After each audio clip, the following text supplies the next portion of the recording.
உலகமெல்லாம் பரவிக்கொண்டிருக்கின்ற சகல மதத்தினருக்கும் தமிழகத்திலே உள்ள தமிழ் மக்களுக்கும் என் பணிவான வணக்கத்தை தெரிவித்துக் கொள்கிறேன். இந்த கலை முன்பெல்லாம் தமிழர்களுக்கும் வட இந்தியர்களுக்கும் சில குறிப்பிட்ட மரபினர்கள் மட்டும் இதை கடைபிடித்து வந்தார்கள். இன்றைக்கோ உலக மக்கள் அத்தனை பேரும் பழக ஆரம்பித்து விட்டார்கள். உலக டே என்றே கொண்டாடுறதுக்கு வந்துவிட்டது. யோகா டே 26 ஜூன் கொண்டாடி கொண்டிருக்கிறார்கள்.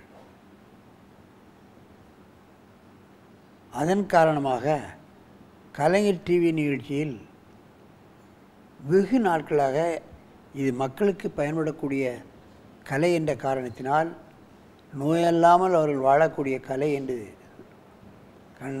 உலக மக்கள் போற்றுகின்ற காரணத்தினால் கலைஞர் தொலைக்காட்சியில் வெகு நாட்களாக இந்த நிகழ்ச்சி மக்கள் மத்தியிலே பரப்பி கொண்டு வருகிறார்கள். அது அவ்வாறு இருக்க, இன்றைக்கு அஷ்டாங்க யோகா பயிற்சி மையம் வேலூர் மாவட்டம் ஆம்பூர், அங்கே யோகா ஆசிரியர் டி கிருஷ்ணன் அவர்கள் அங்கே உள்ள பள்ளிகளுக்கு, பொதுமக்களுக்கு எல்லாத்துக்கும் இந்த கலையை சொல்லிக் கொடுத்துருக்கின்றார். அங்கே இருந்து 2 மாணவர்கள் வந்திருக்கிறார்கள். தர்ஷன், விஷ்ணு பிரசாத், 10 வயது 9 வயது.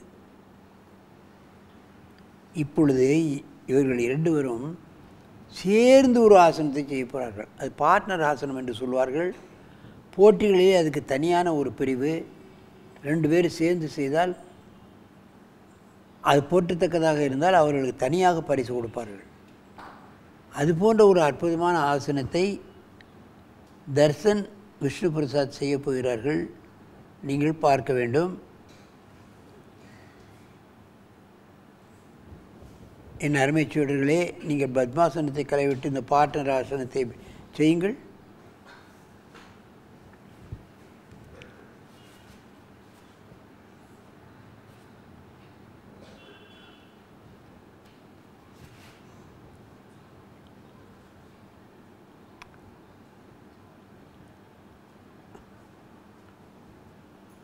இது தேளாசனம் என்று சொல்வார்கள், அது உசட்டாசனம் என்று சொல்வார்கள். இது கோகலாசனம் என்று சொல்வார்கள், அது உசட்டாசனம் என்று சொல்வார்கள். தலை மேல் நல்ல தூக்கு. எவ்வளவு அற்புதமாக செய்கிறார்கள் பாருங்கள்.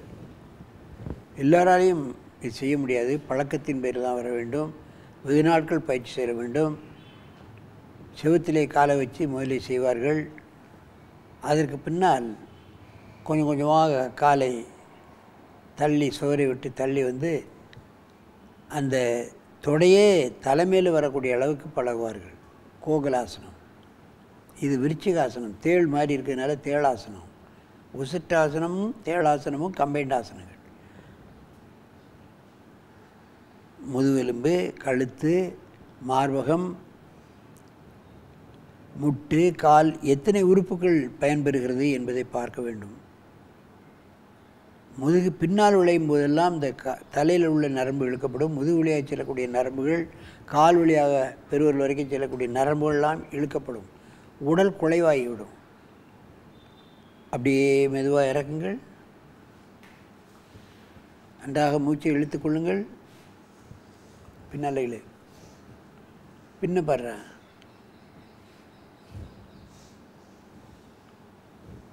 இப்பொழுது நீ அந்த பக்கம் போ, நீ இந்த பக்கம் வா.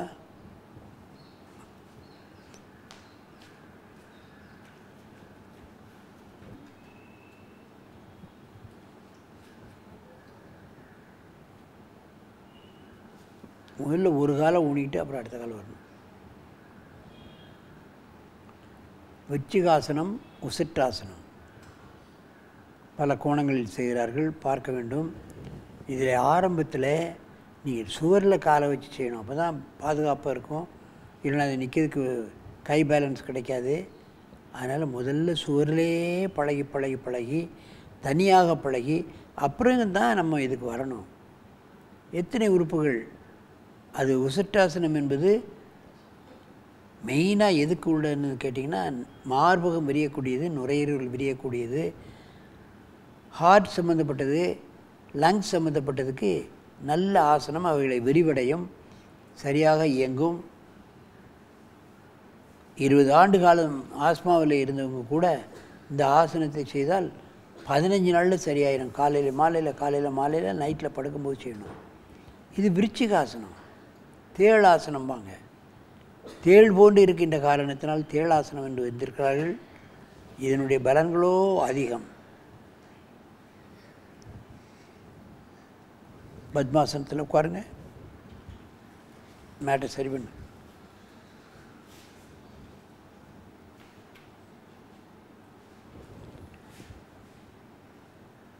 கம்பைன்டு ஆசனங்கள் எல்லாம் இப்படி நிறைய போட்டிகளில் பார்க்கலாம். அற்புதமாக இருக்கும். 2 மாணவர்கள் 3 மாணவர்கள் இவ்விழலோடும் செய்து கொள்வார்கள். ஒருவர் தோள் மீது ஒருத்தர் பத்மாசனம், அதுக்கு மேலே ஒருத்தர் தோள் மேலே பத்மாசனம், இப்படியெல்லாம் செய்து அற்புதமாக செய்து காட்டுவார்கள். போட்டியிலே நாம் பார்க்கலாம். அது போட்டியாக இருந்தாலும் உடலுக்கு நன்மை செய்யக்கூடிய, நோய் எதிர்ப்பு சக்தியை தரக்கூடியது, நினைவாற்றலை தரக்கூடியது. அப்படியும் நமக்கு பலன் கிடைக்கும், இப்படியும் பலன் கிடைக்கும். ஆகவே இது போன்ற ஆசனங்களை நாம் நாளும் பழகி மாணவர்கள் நினைவாற்றல் பெற்று உடலையும் ஆரோக்கியமாகவும்